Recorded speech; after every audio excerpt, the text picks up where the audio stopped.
Kali ini perjalanan membawa saya ke negeri Seribu Megalit. Di lembah indah dan permai, peradaban kuno penuh misteri dan mempesona tersimpan apik agar kita menyadari tanah air Nusantara telah dimulai sejak puluhan ribu tahun lalu.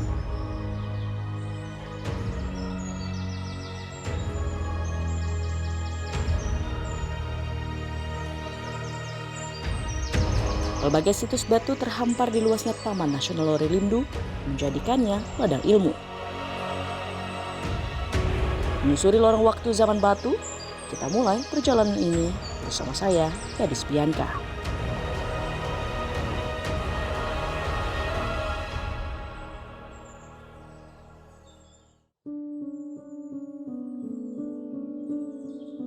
Sejak beberapa tahun belakangan, situs-situs megalitik di Sulawesi Tengah menjadi perbincangan para ilmuwan dari berbagai penjuru dunia. Alasannya sederhana. Situs-situs ini merupakan salah satu warisan dunia untuk melihat kembali peradaban manusia di zaman prasejarah era megalitikum. Era yang ditandai dengan struktur batu-batu besar yang dibuat pada 4000 hingga 1500 tahun sebelum Masehi. Masa inovasi budaya dan seni yang hebat terjadi pada masa ini, serta dimulainya kemajuan teknologi, kepercayaan, dan peradaban masyarakat yang menjadi dasar bagi peradaban yang akan datang sesudahnya.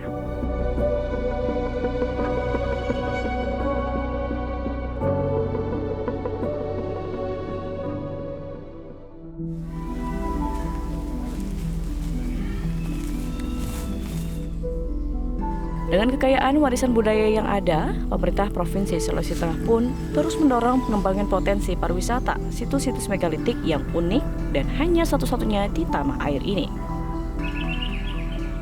Di tengah kesibukannya, Rusdi Mastura juga menjelaskan bagaimana pemerintah provinsi terus berupaya menjaga serta mengelola agar warisan nenek moyang ini menjadi suatu berkah yang tepat guna bagi masyarakat Sulawesi Tengah. Makanya tanggal 28 Oktober ini, saya mintalah mungkin saya undang Presiden, kita bicara dengan Presiden audiens tentang negeri Seribu Megalit kita apa itu tuntut dunia untuk menjadi warisan. Jadi ada kebanggaan sendiri bagi seluruh rakyat Sulawesi Tengah bahwa kami punya peradaban jauh dari yang lain-lain. Sehingga dan mereka daerah mereka kita buatkan jalan. Kalau pariwisata ini kita bisa tinggalkan. Berarti ada legacy, ada warisan yang kita berikan pada anak-anak.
Hancur ini.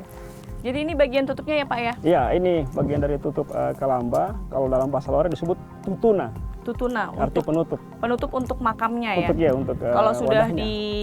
dikuburkan, Disimpan di dalam, disimpan, kerangkanya kemudian ditutup. digeser batunya. Ini ada pola-pola bentuk cerukan begitu, kenapa Oh ya, Pak? memang ini sengaja dibuat. Dakon namanya. Dakon? Bentuk ini sengaja dibuat ini. Ini bentuk dari penggambaran posisi bintang di langit. Oh, Karena masa prasejarah itu mereka menghitung hari-hari yang baik untuk melakukan aktivitas berdasarkan posisi bintang.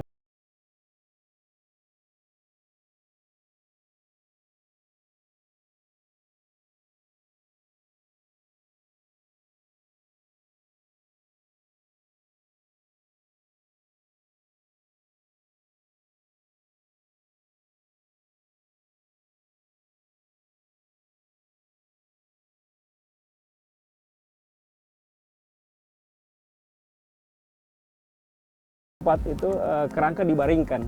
Nah, ini tempat kepalanya.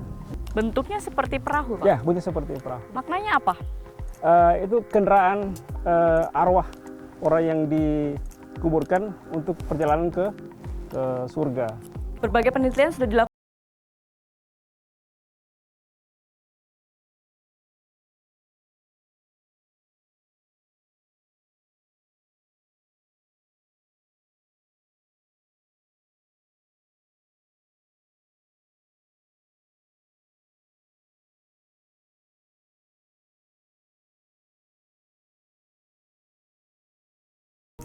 Itu melaporkan adanya temuan mereka sebut bejana-bejana batu di kawasan Lore. Dan mereka duga itu dibuat oleh kaum pemahat batu.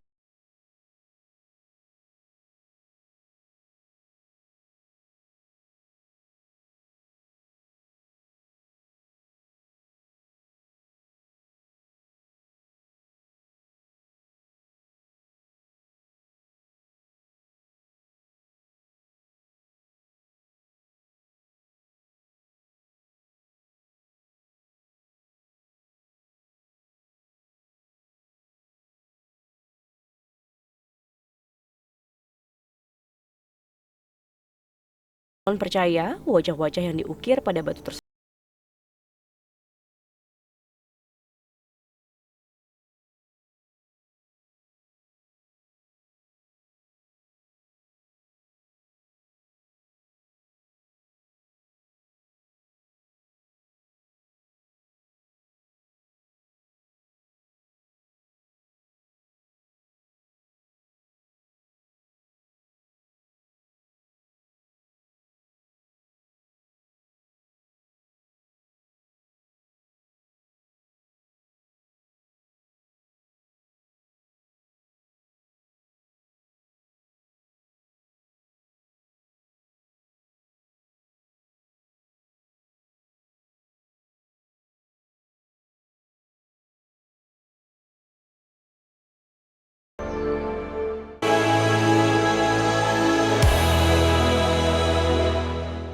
didukung oleh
Ini dia Travelers, tampilan depan dari Tambi, rumah adat suku Lore dan Buho atau lumbung padinya. Menarik sekali, saya berkesempatan masuk dan melihat langsung interior bangunan rumah Tambi, warisan asli dari ratusan tahun lalu yang tersisa hanya satu-satunya di Lembah Besoa ini.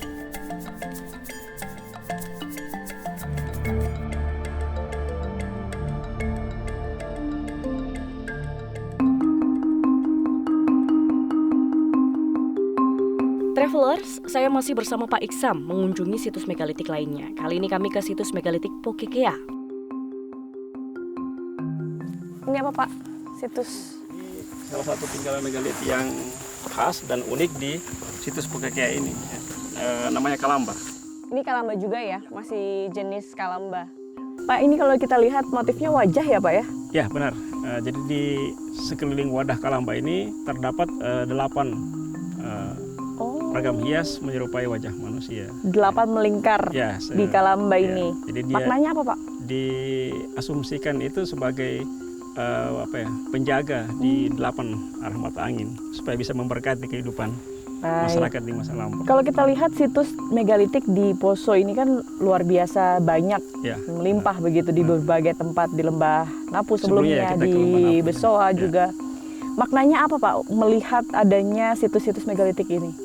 Pertama nilai akademis. Jadi tinggalan megalit yang ada di Sulawesi Tengah atau di Lore ini menjadi kajian multidisiplin ilmu. Yang kedua itu nilai strategis. Nah, masyarakat di masa lampau sudah mengenal sistem gotong royong dalam membangun monumen-monumen megalit. Nah, itu bisa kita ambil pelajaran. Nilai gotong royong itu bisa diterapkan hingga kehidupan sekarang ini. Atau integrasi antar suku bangsa dalam gotong royong. Nah, nilai yang ketiga adalah nilai ekonomis. Adalah pemanfaatan seluas-luasnya tinggalan megalit untuk pembangunan atau ada manfaatnya untuk masyarakat sekitar. Apakah bisa kita katakan bahwa peradaban tertua di Indonesia di Sulawesi? Ya, benar. Atau Jadi bagaimana? dengan adanya tinggalan megalit yang seperti kita lihat sekarang ini itu menjadi bukti bahwa kehidupan masyarakat yang ada di Lore atau Sulawesi Tengah atau di Indonesia sudah berlangsung sejak zaman prasejarah dan mereka sudah mempunyai pengetahuan yang sangat maju dan organisasi pengerahan massa yang sangat besar. Jadi mereka sudah punya teknologi yang sangat berkembang dan itu bisa mengarah kepada bukan lagi istilah kebudayaan tapi peradaban. Karena beberapa studi mengatakan bahwa tinggalan megalit yang ada di Sulawesi Tengah itu bagian dari perjalanan migrasi suku-suku bangsa di Asia Pasifik. Dan kita patut bangga. Nah, kita ya seperti itu, harus bangga dengan tinggalan yang ditinggalkan oleh nenek moyang kita. Situs Pokekea menjadi salah satu situs yang memiliki ragam artefak paling lengkap. Beberapa kalamba yang ada di sini memiliki ragam hias bernilai seni tinggi. Hanya golongan berstrata sosial tinggi saja yang memiliki ragam hias di kalamba atau makam mereka. Hiasan yang menarik salah satunya adalah yang menampilkan makaka Sulawesi.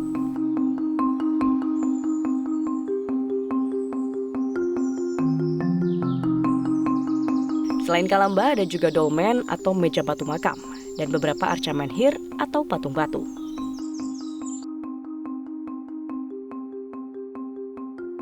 Sementara itu ada juga arca menhir dengan bentuk serupa di Lembah Besoa, yakni arca menhir Tadulako. Arca ini dipercaya merupakan penggambaran panglima perang di masa megalitikum.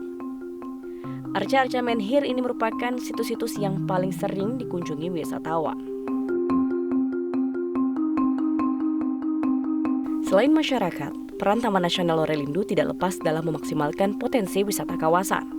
Bukan hanya untuk para wisatawan yang ingin melihat ragam flora fauna endemis Celebes, tetapi juga mereka yang ingin mengenal budaya suku Lore.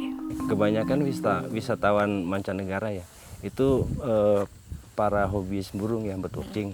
Tapi dalam kita mengantar atau menggait mereka, kita juga mempromosikan bahwa wilayah kami itu seperti ini kehidupan masyarakatnya, termasuk potensi-potensi megalit yang ada di sini, sehingga mereka datang ke Lorelindu itu mendapat nilai tambah.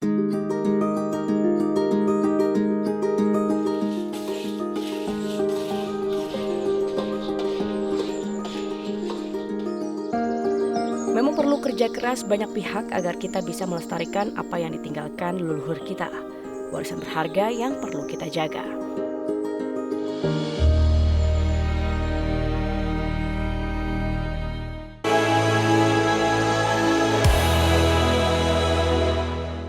Didukung oleh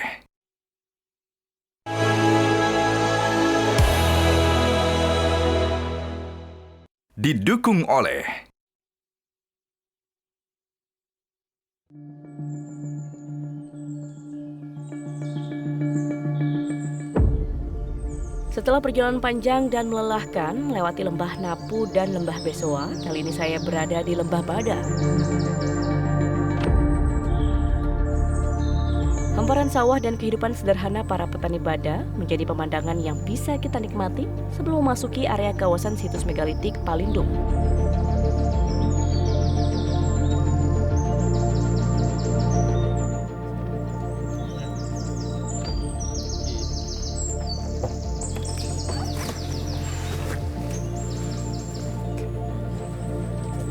Ya, sekarang kita sampai.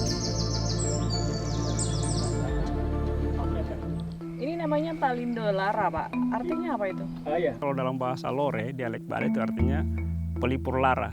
Ya, orang yang bijak. Gitu. Jadi ini fungsinya Jadi di masa masa megalitik, di masa prasejarah, fungsinya itu adalah untuk pemujaan. Jadi ini adalah simbol dari leluhur atau nenek moyang. Kalau kita lihat ini satu-satunya yang memang paling besar dan paling tinggi, dan berbentuk utuh manusia. Iya, jadi patung Palindo Lara ini di Indonesia termasuk arca menhir megalitik dari budaya megalitik yang terbesar di Indonesia. Tingginya dari permukaan tanah itu sampai di ujung kepala 4 meter. Ya, sementara patung-patung lain di Indonesia itu lebih kecil daripada ukuran patung Palindo Lara ini. Dan kalau diukur sampai bawah masih panjang lagi atau? Iya, itu berdasarkan hasil scan tahun 2022 tahun lalu itu totalnya dari bawah tanah itu kan di permukaan ke bawah itu sekitar 3-4 meter, jadi totalnya hampir sekitar 7 meter. Wow, sampai Ya. 7 meter ya? Ya. Ini manusia raksasa. Ya, terasa seperti itu. Pak, kalau kita lihat posisinya ini agak miring. Dari awal ditemukan sudah begini atau seperti apa? Ya, dari hasil laporan peneliti di akhir abad 20 memang sudah dilaporkan ditemukan dalam keadaan miring. Tapi ada cerita rakyatnya bahwa patung ini miring karena dulu ada perang antar suku saling memperebutkan patung ini. Kalau dilihat jenis kelamin ini laki-laki atau perempuan, Pak? Nah, kalau dari genetalinya sudah jelas ini adalah laki-laki dan digambarkan dipahat kedua tangan itu mengarah kepada genetalia. Oh, ini jarinya ya? Ya, jari ada 5 jelas. 1, 2, 5. Menhir yang raksasa ini yang ada di sini, Palindo, jenis batuannya apa, Pak? Ini menurut para ahli geologi jenis batuan adalah jenis batuan granit. Granit. Ya, ini batuan sebenarnya yang sudah cukup sulit untuk dibentuk atau dipahat. Jadi di masa prasejarah itu waktu mereka membuat ini itu termasuk mempunyai keahlian yang sangat tinggi karena ini jenis batuan yang keras. Apa yang spesial dari patung Palindo ini, Pak? Selain dari bentuknya yang besar, terbesar di Indonesia atau mungkin di Asia Tenggara, dan juga dari atributnya ini. Jadi atributnya ini misalnya dari memakai ada ikat kepala, yang tradisi memakai ikat kepala itu sampai saat ini suku Lore itu masih menggunakannya dalam berbagai kegiatan di masyarakat. Jadi ritual kalau adat. kita ini ada kepalanya ya? Ya, itu namanya siga. Siga? Ya, ikat kepala. Dan pembuatan siga dari kain kulit kayu di Lembah Bada ini masih berlangsung hingga saat ini. Jadi bisa dihubungkan dengan tradisi megalitik yang masih berlanjut. Bisa menjelaskan sejarah masa lampau dari tradisi yang masih berlanjut. Jika arca Palindo menggambarkan laki-laki, travelers juga bisa melihat arca Langke Bulawa yang menggambarkan perempuan. Arca ini letaknya tidak begitu jauh dari arca Palindo di Lembah Bada.